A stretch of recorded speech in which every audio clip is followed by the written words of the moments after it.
मन्नू अपनी जेब से फूलों की माला निकालकर अपने पिता की तस्वीर पर चढ़ाने लगता है कि तभी छवि आकर उसका हाथ पकड़ लेती है। तेरा दिमाग खराब हो गया? वो पापा है तेरे। पापा है नहीं, पापा थे। तभी उनके दरवाजे पर दस्तक होती है। मन्नू जाकर दरवाजा खोल देता है। हाँ जी। सरपंच जी ने पंचायत रखवाई है और आपको भी बुलाया।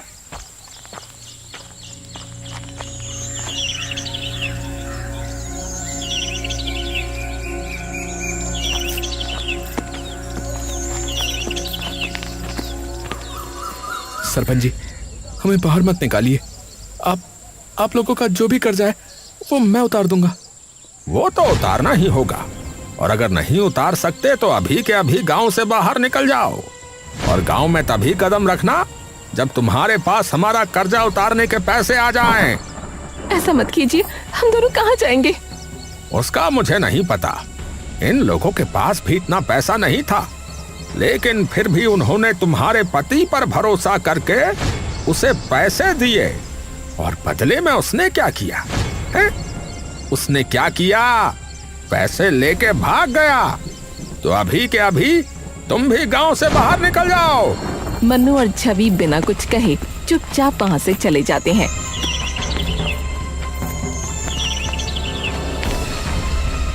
और घर जाकर अपना सारा सामान बांधकर अपना घर छोड़कर निकल जाते हैं।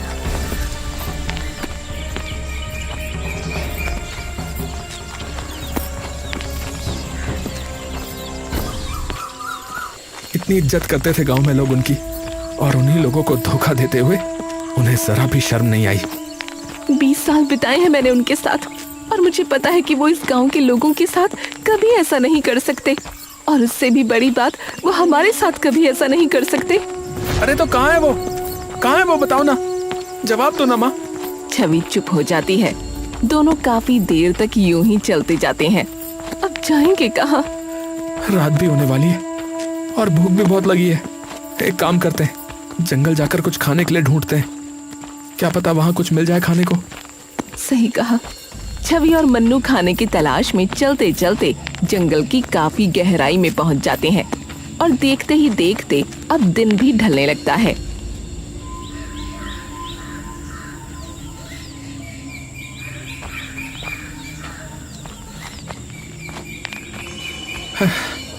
माँ, यहाँ तो ना कोई फल, ना ही सब्जी, ना ही कुछ दिख रहा है।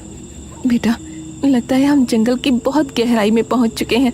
अब तो मुझे डर भी लग रहा है। अरे चिंता मत करो माँ, मैं हूं ना।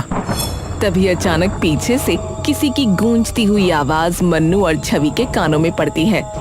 कौन हो तुम दोनों? टिम्बा की ऐसी सख्त आवाज सुनकर मन्नू और छवि वहीं जम से जाते हैं। मैंने पूछा तुम दोनों कौन हो और यहाँ क्या कर रहे हो? मन्नू और छवि हिम्मत करके पीछे की ओर घूमते हैं, और जैसे ही वो पीछे मुड़ते हैं उन्हें दिखता है कि उनके सामने 2 लोग खड़े हैं जिनकी वेशभूषा एकदम अलग है। देखिए हम भूखे हैं, तो हम बस खाने की तलाश में यहाँ पहुँचे। तभी वो दोनों लोग एक दूसरे की ओर देखते हैं। अच्छा, आप लोग भूखे हो? जी, ये मेरी माँ है, और हम दोनों ने सुबह से कुछ नहीं खाया है। हम दोनों तो कब से जंगल में भटक रहे हैं, खाने की तलाश में। अच्छा, तो ऐसा बोलते ना, आइए हमारे साथ। ये सुनकर मन्नू और छवि के चेहरे पर कुछ शिकन सी आ जाती है। देखिए, आप लोग डरिए मत। हम लोग वेदा कबीले के लोग हैं। आपने हमारे वेदा कबीले का नाम वैसे भी सुना ही होगा, और भूखों को खाना खिलाना तो हमारे कबीले का सबसे बड़ा नियम है। तो आप बेझिझक हमारे साथ आ सकते हैं। टिम्बा मन्नू और छवि को अपने साथ घर ले जाता है। आप बैठिए, मैं कुछ देर में खाना तैयार कर देता हूँ। थोड़ी देर में ही टिम्बा खाना तैयार कर मन्नू और छवि के सामने परोस देता है। खाने की महक सूंघकर मन्नू और छवि की भूख 2 गुनी हो जाती है।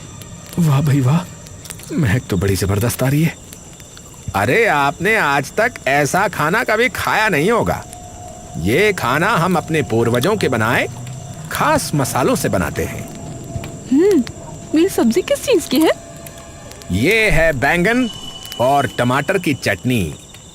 छवि और मन्नू जैसे ही वो चटनी चखते हैं तभी उनकी जुबान झनझना उठती है। बैगन और टमाटर की चटनी, वो भी इतनी स्वादिष्ट। कैसे हो सकती भाई, कैसे हो सकती है? मैंने कहा था ना, और हमारे कबीले का आलू भात तो सबसे ज्यादा स्वादिष्ट है। मन्नू और छवि खुश होकर वो खाना खाने लगते हैं। थोड़ी देर बाद, वैसे आप लोग सुबह से भूखे घूम क्यों रहे हैं? और आपका घर कहाँ है? मन्नू और छवि दुख भरी नजरों से एक दूसरे की तरफ देखते हैं। क्या हुआ? माफ कीजिएगा अगर मैंने कुछ गलत पूछ लिया हो तो। नहीं, ऐसी कोई बात नहीं है, लेकिन हमारी कहानी काफी दुख भरी है। मतलब मैं कुछ समझा नहीं। दरअसल हम यहीं पास के एक गांव में रहते थे। मेरे पति राकेश कुमार की गांव में खूब इज्जत थी क्योंकि वो शिक्षक थे। लेकिन एक दिन उन्होंने सरपंची से कहकर गांव की चौपाल में एक पंचायत रखवाई, जहां वो गांव वालों के लिए एक प्रस्ताव लेकर आए थे। सरपंच जी, आप सब जानते हैं कि हमारे खेतों की सबसे बड़ी परेशानी सिंचाई है। कभी बिजली समय पर नहीं आती, और जब डीजल वाली मोटर चलाते हैं तो हर महीने तेल में हजारों रुपए लग जाते हैं। ऊपर से मोटर खराब हो जाए तो अलग खर्चा। अब बात तो तेरी ठीक है राकेश, पर अब तूने ये मुद्दा उठाया क्यों है भाई? तेरा आखिरकार प्रस्ताव है क्या? देखिए सरपंच जी, मेरा मुद्दा है सोलर पैनल का। अगर हम सोलर पैनल लगवाते हैं तो सालों तक ना बिजली का बिल आएगा, ना तेल का खर्चा, और जब चाहो तब पानी भी मिल जाएगा हमें। ये सुनकर गांव के सभी लोग हैरान हो जाते हैं। हैं? अरे भाई, ये सोलर पैनल आखिर क्या है भाई? और आखिर ये कैसे काम करता है? देखिए, सोलर पैनल एक तरीके का यंत्र है जो कि रोशनी को, यानी कि जो धूप आती है ना, उसको बिजली में बदल देता है। अरे भैया, अरे ये तो बड़ी चमत्कारी चीज है फिर तो। पर ये हमें मिलेगी कैसे भैया? उसकी चिंता आप लोग मत करो, वो सब आप मुझ पर छोड़ दो। लेकिन इस आधुनिक सुविधा के लिए थोड़ा पैसा लगेगा, जिसमें सभी गांव वालों को मेरी मदद करनी पड़ेगी, और इसीलिए मैंने अभी पंचायत को इकट्ठा किया है। अब कितना पैसा लगेगा? लगभग 8 से 10 लाख रुपए लगेंगे। ये सुनकर सभी गांव वाले थोड़ी देर के लिए हैरान और परेशान हो जाते हैं। देखो भाई, इस गांव में लगभग सभी लोग खेती बाड़ी का काम करते हैं, तो ये साधन सिर्फ एक इंसान के नहीं बल्कि पूरे गांव की प्रगति के लिए बहुत काम आएगा। आप सब लोगों को तो पता ही है कि हमारे गांव में बिजली की सुविधा कैसी है। 24 घंटे में से मुश्किल से शायद 8 घंटे भी बिजली नहीं आती होगी। तो बताओ, ऐसी हालत में किसान अपने खेतों की सिंचाई कैसे करेंगे जब मोटर ही नहीं चलेगी? तो इसलिए ये सोलर पैनल सबके बहुत काम आएगा। मेरी जान पहचान में एक दोस्त है जो तुरंत इसका इंतजाम करवा देगा। सभी गांव वालों को उन पर भरोसा हो गया और उन्होंने मिलकर राकेश जी को 10 लाख रुपए दे दिए। पर किसी को भी ये भनक नहीं थी कि वो सारा पैसा लेकर भागने वाले हैं। क्या वो पैसे लेकर भाग गए? हाँ, गांव वालों को लगा कि 2-3 दिन में पापा वापस आ जाएंगे, लेकिन ना उन्हें पता था और ना हमें कि उन पैसों के आगे ना उन्हें अपनी बीवी दिखेगी और ना ही बेटा। और जब उनसे ना कोई संपर्क हो पाया, ना ही कोई बात हो पाई, तब गांव वालों ने ये सुनिश्चित कर लिया कि वो उनके पैसे लेकर भाग गए हैं, और सारा इल्जाम आकर मेरे और मेरे बेटे के सिर पर आ गिरा। सरपंच जी ने हमें गांव से बाहर निकाल दिया और बस फिर हम यहाँ पहुंचे खाने की तलाश में। हे भगवान, ये तो सच में बहुत बुरा हुआ। तो अब तुम लोग क्या करोगे? पता नहीं अब क्या करना है, लेकिन जब तक हम गांव वालों का कर्जा नहीं चुका देते तब तक हम गांव में वापस नहीं जा सकते। हमारी खोई हुई इज्जत मैं वापस आपको लौटा कर ही रहूंगा, ये मेरा वादा है आपसे। पर बेटा, हम इतना ज्यादा कर्जा कैसे उतारेंगे? तभी मन्नू का ध्यान उन बर्तनों पर जाता है जिनमें उन्होंने खाना खाया था, और एकदम से उसकी आंखों में एक अजीब सी उमंग आ जाती है। माँ, क्यों ना हम अपना एक ढाबा खोलें? ना हमारे पास कोई पैसा है, ना रहने के लिए कोई घर। हम कैसे कोई ढाबा खोल सकते हैं? अगर हम इसी खाने को लोगों तक पहुंचाएं तो सभी लोग भाग भाग कर ये खाना खाने आएंगे। और ढाबा ना सही, एक ठेला तो ले ही सकते हैं। गांव-गांव जाकर खिलाएंगे लोगों को, और वो भी मिट्टी के बर्तनों में। पर खाना तब तक ठंडा हो जाएगा। तो खाने को मिट्टी की हांडियों में रखना, और उन हांडियों को एक लकड़ी के डब्बे में रखना, और फिर उनको घास से ढक देना, और फिर देखना 6-7 घंटे तक खाना यूं ही गर्म रहेगा। तो क्या आप बना देंगे हमारे लिए इतना खाना रोज? हाँ हाँ, क्यों नहीं। आपका बहुत बहुत शुक्रिया। ये एहसान हम जिंदगी भर नहीं चुका सकेंगे। अरे ऐसी कोई बात नहीं है। प्रेम और सेवा भाव तो हमेशा से हम कबीले वालों का मूल धर्म रहा है, और हमें तो जो भी मिलता है प्रकृति से मिलता है। तो हमारा भी फर्ज बनता है कि जब ऊपर वाला हमें इतना कुछ दे रहा है तो हम भी क्यों ना लोगों की सहायता करें। पर हम ठेला कहाँ से लेकर आएंगे? अरे वो तो हम में से कोई भी बना देगा। ये सुनते ही मन्नू और छवि की आंखें चमक उठती हैं। सच में? हाँ भाई।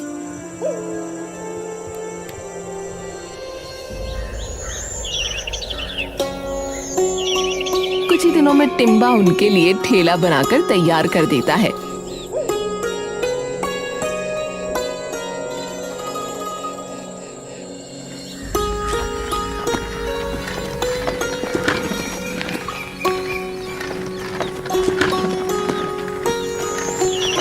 कुछ दिन बाद बस लोग आ जाएं लेने। आ जाएंगे माँ, आप बिल्कुल चिंता मत करो। थोड़ी देर में दोनों गांव में पहुंच जाते हैं और काफी देर तक यूं ही अपनी रेड़ी लेकर इधर उधर घूमने लगते हैं। अरे ले लो केले की सब्जी, आलू भात, बैगन टमाटर की चटनी। अरे ले लो, अरे आओ आओ भैया, अरे अरे आइए आइए। तभी ये सुनते ही कुछ गांव वाले उनके पास आते हैं। अरे भाई, ये सब्जी तो पहली बार सुनी है, क्या है? अरे काका, एक बार खा के तो देखो, उंगलियां चाटते रह जाओगे। हाँ, उंगलियां चाटते रह जाओगे? ऐसी क्या चीज है भैया? अच्छा भाई, जरा खिलाओ, चखाओ, हम भी तो चखें, देखें कि कैसी है ये केले की सब्जी। और मुझे जरा वो आलू भात चखाना, जरा देखते हैं कैसा है। रोटी वगैरह नहीं है क्या इसके साथ?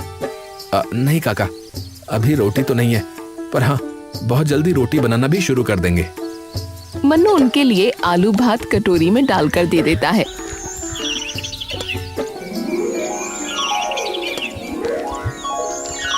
और जैसे ही वो लोग आलू भात चखते हैं तभी उनकी आंखें एकदम से बड़ी हो जाती हैं।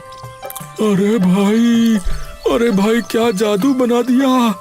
ये इतनी स्वादिष्ट सब्जी तो मैंने अपनी जिंदगी में नहीं खाई। अरे भाई वाह वाह, मजा ही आ गया भैया इस केले की सब्जी में से तो। आहा, ये तो बिना रोटी के भी खूब स्वादिष्ट लग रही है भैया। भाई मेरे घर के लिए भी बात देना भैया, जरा 4 कटोरी। मेरी भी भैया, मेरी भी। मन्नू उनकी सब्जियां मिट्टी की कटोरियों में डालकर उन्हें ऊपर से केले के पत्तों में बांध कर दे देता है।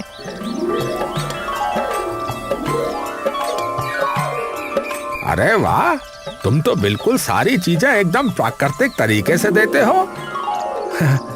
बिल्कुल काका। तो कैसा रहा पहला दिन? अब इतनी बिखरी तो नहीं हुई जितनी सोची थी, पर हाँ, आपके हाथों का बना खाना जिसने भी खाया वो उंगलियां चाटता रह गया। कोई बात नहीं बेटा, आज तो पहला दिन था ना, धीरे धीरे करके भगवान की दया से बढ़िया चल जाएगा काम। अगले दिन एक और बार फिर मन्नू और छवि अपना ठेला लेकर उसी गांव में पहुंचे। लेकिन अब की बार जैसे ही लोगों ने उनका ठेला देखा तो उनके आसपास काफी सारी भीड़ जमा हो गई। अरे भाई, हम तो तुम्हारा इंतजार कर रहे थे कब से, हैं कि आओगे।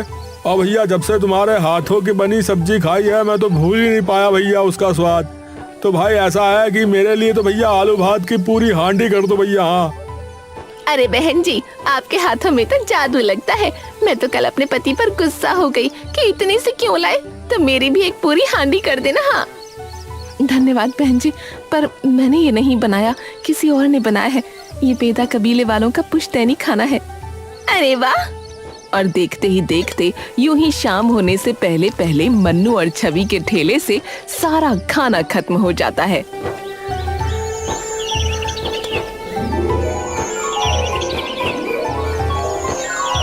और यूं ही देखते देखते कई महीने बीत जाते हैं और उनका वो जंगली खाने का ठेला इतना कामयाब हो जाता है कि कुछ ही दिनों में मन्नू और छवि अपना ढाबा खोल लेते हैं। छवि आंखों में आंसू लिए ढाबे का फीता काटती है। मिल गई बेटा, हमारी खोई इज्जत हमें वापस मिल गई। अभी तो कर्ज चुकाना बाकी है माँ, अभी हमारे गांव में जाना बाकी है। मन्नू की आंखों में वो बेचैनी देख छवि कुछ देर के लिए स्तब्ध रह जाती है और कुछ ही देर में पूरा ढाबा लोगों से भर जाता है। अब भाई, अब सुबह से शाम तक तुम्हारे ढाबे से भीड़ नहीं घटने वाली। हाँ तो अपना आलू भात केले की सब्जी ज्यादा ही बना के रखना भैया। हाँ अरे काका, और भी नई चीजें हैं अब तो। अरे भैया, मैं तो यही कह रहा हूँ कि वो जो कुछ भी बना रहे हो, बनाना ठोक के भैया। कुछ महीने सब सही चल रहा होता है कि तभी एक दिन अरे भाई, मेरा साला बता रहा था कि रोजापुर के लोगों का तो बुरा हाल हो गया है। ये सुनते ही मन्नू एकदम चौंक गया। क्या कहा आपने? रोजापुर? अरे वो तो मेरा गांव है। क्या हुआ उधर? अरे भाई, आपने सुना नहीं? वहाँ तो बाढ़ आई है, बहुत जबरदस्त। सभी लोगों के खेत डूब गए हैं और कई लोगों के तो घर भी चले गए भैया। ये सुनते ही मन्नू एकदम से चौंक गया और तुरंत अपनी माँ के पास दौड़ता हुआ गया, जो रसोई में टिम्बा के साथ खाना बना रही थी, और उन्हें सारी बात बताई। उन लोगों की मदद करनी होगी माँ, लोग पता नहीं कैसी हालत में होंगे इस वक्त। पर हम क्यों जाएं? जब हमारा ऐसा हाल था तब किसी ने भी आकर पूछा हमसे कि हम कैसे हैं, और किसी ने भी रोकना नहीं चाहा जब सरपंच जी हमें गांव से बाहर निकाल रहे थे। माँ, पर आप ये भूल गई कि जब हमें जरूरत थी तो टिम्बा भैया ने भी तो हमारी मदद की थी। तो जब भगवान हमें इतना दे रहा है तो हमारा भी फर्ज बनता है कि उनके बनाए लोगों की मदद करें। और मैं मानो चाहे ना मानो, नुकसान तो उनका हुआ था। पापा उनके भी पैसे लेकर भागे थे, तो उनका गुस्सा होना गलत नहीं है। काकी बात मन्नू ठीक कह रहा है। आप और मन्नू जाओ, मैं हूं ना यहाँ। छवि सुनते ही कुछ देर के लिए शांत हो जाती है। ठीक है। छवि और मन्नू तुरंत अपने गांव की ओर निकल जाते हैं और दोपहर तक वो अपने गांव में पहुंच जाते हैं।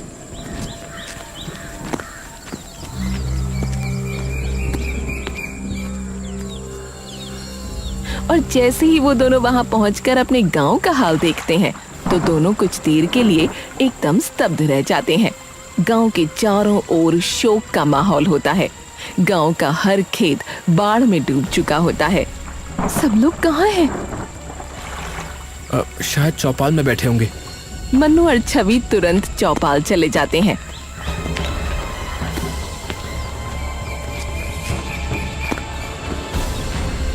और जाकर देखते हैं पूरा गांव चौपाल पर इकट्ठा हो रखा है। उन दोनों को देखते ही सरपंच का खून खौल उठता है। तुम दोनों क्यों आए हो यहाँ? देखिए, मैं जानता हूँ कि आप सभी लोग हम सबसे गुस्सा हैं, क्योंकि मेरे पापा ने आप सभी लोगों के साथ विश्वासघात किया है। लेकिन यकीन मानिए, उन्होंने आपके साथ नहीं, हमारे साथ भी उतना ही बड़ा विश्वासघात किया है। तो इसलिए मैं आप लोगों से हाथ जोड़कर विनती करता हूँ कि कृपया हमें आप लोगों की मदद करने दीजिए। अरे क्या मदद करोगे तुम? गांव में खाने को दाना तक नहीं बचा है। रोज ये सोचना पड़ता है कि आज के खाने का इंतजाम कैसे होगा। रोज लगता है कि आज खाना मिलेगा या नहीं। चिंता मत कीजिए, आप हमारे साथ आइए, आप सभी लोग। अरे भाई, लेकिन कहाँ? आप सब लोगों को अपने आप पता लग जाएगा। मन्नू गांव के सभी लोगों को लेकर अपने ढाबे पर चला जाता है और सब लोगों को बिठाकर बिना एक पैसा लिए खाना खिलाने लगता है। गांव के सब लोग वो खाना खाते ही दंग रह जाते हैं। अरे भाई, तुम्हारे हलवाई ने खाना बहुत ही स्वादिष्ट बनाया है। मन्नू मुस्कुराकर टिम्बा की ओर देखता है। धन्यवाद आपका। आप सभी लोगों का बहुत बहुत धन्यवाद। और जब तक आप लोगों के खेतों से पानी नहीं उतर जाता तब तक आप लोगों को खाने पीने की बिल्कुल चिंता करने की जरूरत नहीं है। और जिसके पास रहने के लिए घर नहीं है वो यहाँ आकर रह सकते हैं। ये सुनते ही सरपंच चुपचाप मन्नू और छवि की ओर देखते हैं। 2 महीने बाद सारा पानी उतर जाता है और सब किसान वापस से अपने अपने खेतों में खेती करना शुरू कर देते हैं। लेकिन वहीं दूसरी ओर मन्नू और छवि का ढाबा अब बिल्कुल बंद होने की कगार पर होता है। अब तो खाने का सामान लाने के जरा भी पैसे नहीं रहे। 2 महीना लोगों को मुफ्त में खाना खिलाते खिलाते हमारे पास कुछ नहीं बचा। कोई बात नहीं माँ, हम फिर से रेडी पर आ जाएंगे और फिर से खूब सारी मेहनत करके अपना ढाबा खड़ा कर लेंगे। पर टिम्बा भैया माफ करना, हमने आपको यूं ही अपने साथ इस दुविधा में फंसा दिया। अरे मैंने क्या कहा था कि सेवा धर्म ही सबसे बड़ा धर्म है, हम वेदाओं का। तभी एक पुलिस जीप आकर रुकती है। उसमें से एक इंस्पेक्टर उतरता है और उनके पास आता है। क्या आप लोग राकेश कुमार के परिवार से हैं? छवि घबराकर सर हिला देती है। जी मेरे पापा हैं, पर क्या हुआ? इंस्पेक्टर धीरे से एक थैला मन्नू के हाथ में दे देता है। मन्नू खोलकर देखता है तो उसमें बहुत सारे पैसे होते हैं। ये क्या है? ये वो पैसे जो आपके पापा ने गांव वालों से लिए थे। क्या? मैं कुछ समझ नहीं पा रहा। वो तो पैसे लेकर भाग गए थे ना सर? नहीं, वो पैसे लेकर भागे नहीं थे। दरअसल जिस दोस्त पर उन्होंने सोलर पैनल लाने के लिए भरोसा किया था उसने राकेश जी से पूरे पैसे ले लिए और फिर गायब हो गया। और फिर राकेश जी हमारे पास आए और उन्होंने हमें सारी बात बताई। उन्होंने कहा था वो गांव वापस खाली हाथ नहीं जा सकते। तो पर हमें उस इंसान के बारे में कुछ पता नहीं लग पाया, तो उन्होंने कई जगह जाकर उस आदमी के बारे में जानकारी इकट्ठी करनी शुरू कर दी और आखिरकार हमें फोन करके उसका ठिकाना बताया। हम तुरंत वहां पहुंचने के लिए निकले, लेकिन उससे पहले ही उन लोगों को पता लग गया कि राकेश जी ने पुलिस को खबर कर दी है। इंस्पेक्टर कुछ पल के लिए रुकता है और अपनी टोपी सर से उतार लेता है। जब हम पहुंचे तब तक बहुत देर हो चुकी थी। हम उन ठगों को तो पकड़ पाए, लेकिन राकेश जी को नहीं बचा पाए। उन लोगों ने राकेश जी जैसे कई लोगों को ठगा था, तो उन्हीं की वजह से आज न जाने कितने लोगों को उनके हक के पैसे मिले हैं। राकेश जी भागे नहीं थे, वो लड़ रहे थे। ये सुनते ही मन्नू और छवि वहीं बिखर जाते हैं और फूट फूट कर रोने लगते हैं। अरे अरे संभालो संभालो आप दोनों खुद को। वो भी ऊपर खुश नहीं होंगे आपको ऐसी हालत में देखकर। मैं उनका बेटा कहलाने के लायक नहीं हूं। न जाने क्या क्या भला बुरा बोल दिया अपने ही पिता के बारे में। आप सही थी माँ। तभी टिम्बा उन दोनों को संभालने लगता है। सबसे पहले तो आपको उनकी इज्जत और उनका सम्मान वापस दिलाना होगा उन्हें, ये सच सभी गांव वालों को बता करके। इंस्पेक्टर साहब, क्या आप खुद उन्हें ये बात बता देंगे? जी बिल्कुल। वो सब लोग गांव जाते हैं और उन्हें सारी बात बता देते हैं, जिसे सुनकर सारे गांव वाले भावुक हो जाते हैं। अरे एक बेटा है जिसने हमें बिना कुछ कहे 2 महीने तक खाना खिलाया, इतने लोगों को रहने के लिए छत दी, और एक बाप था जिसने हमारे पैसों के लिए अपनी जान दे दी। और हमने क्या किया? इन पे शक, इन्हें गांव से बाहर निकाल दिया। अरे माफ कर देना मन्नू बेटा, हमें माफ कर देना। मन्नू वो पैसे सरपंच जी को दे देता है। ये आप सभी के पैसे। ये अब तेरे हैं बेटा, इससे तू अपना ढाबा खोल नया। मन्नू चौंक कर उन सभी लोगों को देखता है और छवि चुपचाप ऊपर आसमान की ओर देखने लगती है। हमें बचाने के लिए शुक्रिया, और मुझे अकेला छोड़ जाने के लिए मैं जिंदगी भर माफ नहीं करूंगी। आप चाहे मुझे ऊपर आने के बाद कितना ही मनाने की कोशिश करो। कुछ ही दिनों में मन्नू अपना ढाबा अपने गांव में फिर से खड़ा कर देता है। पर अब की बार ढाबे का नाम होता है राकेश ढाबा।